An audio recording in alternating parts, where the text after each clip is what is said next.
We've been speaking about this, and we want to bring in Secretary of State Jocelyn Benson. She's been touting her commitment to making Michigan elections safe and secure. Jocelyn Benson has. Sorry about this. She's been touting this. By safe and secure yesterday, Jocelyn Benson was focused on the safety and security of those working the polls and the precincts, but she's requesting $100 million more from the legislature to do just that. She also noted, Kevin, that the other calls for a safe and secure election in terms of voting are really just a search for non-existent problems, in her words yesterday. Yeah, Tom. Coming in now, let's bring in Ruth Johnson, state senator, Republican from Holly, and former Secretary of State. Good morning, Ruth. How are you? Good morning. Great, thank you.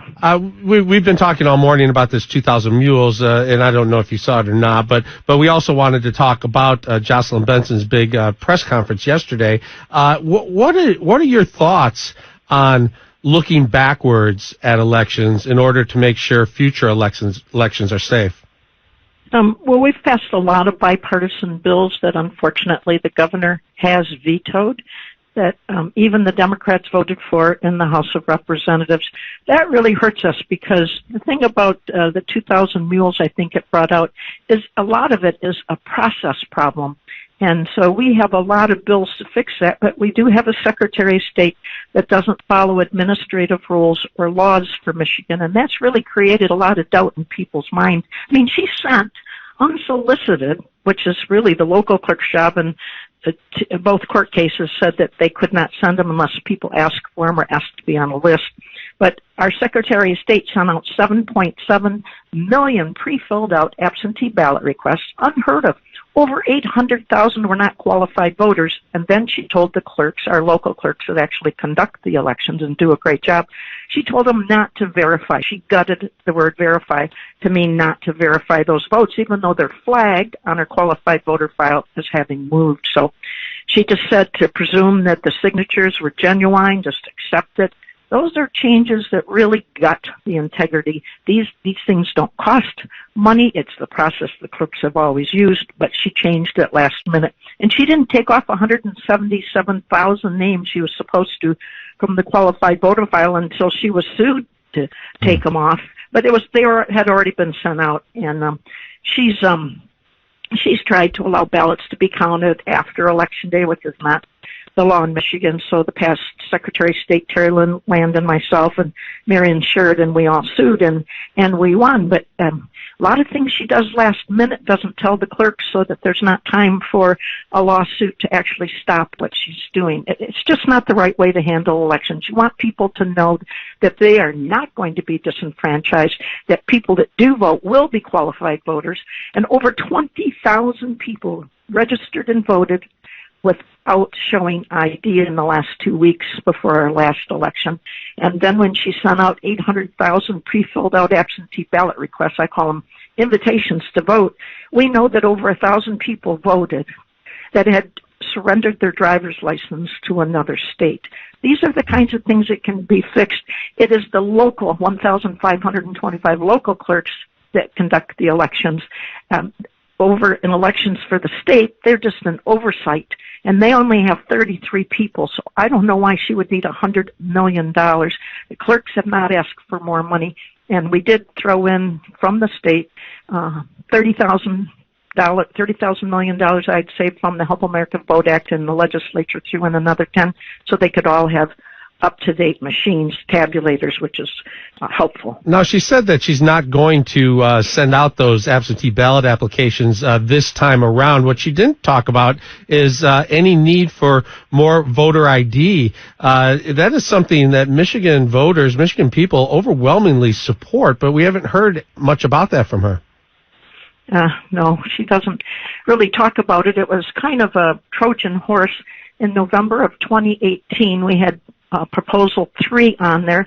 It said, if you vote for this, your ballot will be secret. Already was. If you vote for this, military will have 45 days to vote. It was already a state and federal law. What they didn't tell you is that it would change our rules and take away the integrity of our elections because you don't any longer have to show ID to register and vote. Those are the problems that were caused through Prop 3, it changed our elections more than they've been changed in 50 years to really gut out the integrity of it. So that's why there's a Secure My Vote petition drive going on by citizens right now, because 79.7% of the people, which is unheard of to get that many people to agree with anybody, every subsector, Republican, Democrat, Independent, everybody supports photo ID. But then, unfortunately, Prop 3 of 2018 took that away, and I don't think people really knew that. And it shows when you have 80% of the people that support it. So she's not sending out these absentee ballot requests, because when she did it, she dropped them last minute so the judge could not stop her. She did not change the administrative rules. And she asked for you to check the box if you'd like to get to vote absentee infinitum, just forever. So she's already had that done. She's already caused the problems and the weaknesses in the system. It was strange because she couched this press conference as being about election security.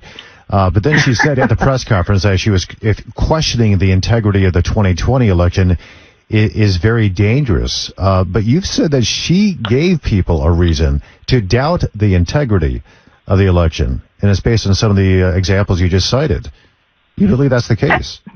Absolutely. She threw gas on the fire when she didn't follow the administrative rules, and so the judge said, well, it's too late now, so you'll have to go back and do that later. When there's a law that clearly says that you must sign your ballot, by Michigan law, she created an absentee ballot application that a person doesn't have to sign, which is absolutely against Michigan law. She didn't take off those 177,000 names and invited them to vote with pre-filled out ballot applications.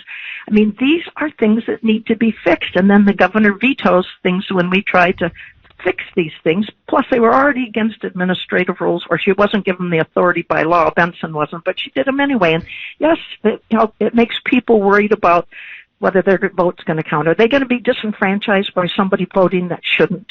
And I think it's important that no matter what side of the aisle you sit on, that we agree that we have to have secure and fair elections, that it has to be easy to vote and hard to cheat. But what she's done is gone against our rules and our laws in Michigan and has caused a lot of concerns and problems by voters. Yeah, and real quickly, she said she wants to allow ballot counters, to begin counting early. She says that's how we'll get results at election night. When you were Secretary of State, that was not required to get night of results. Do you agree that early counting is necessary?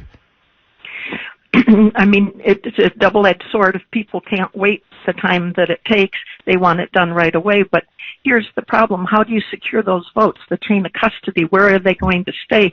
We did have a number of years ago a clerk that did lose because she had a bunch of ballots around her with other people helping her, checking them off for different people. Yeah. If you want integrity, those ballots must be securely put away, and you have to sign who's got them and when they got them. That should be priority number one. We can't thank you enough. Senator Ruth Johnson joined us, formerly Secretary of State. Thanks so much. Appreciate it.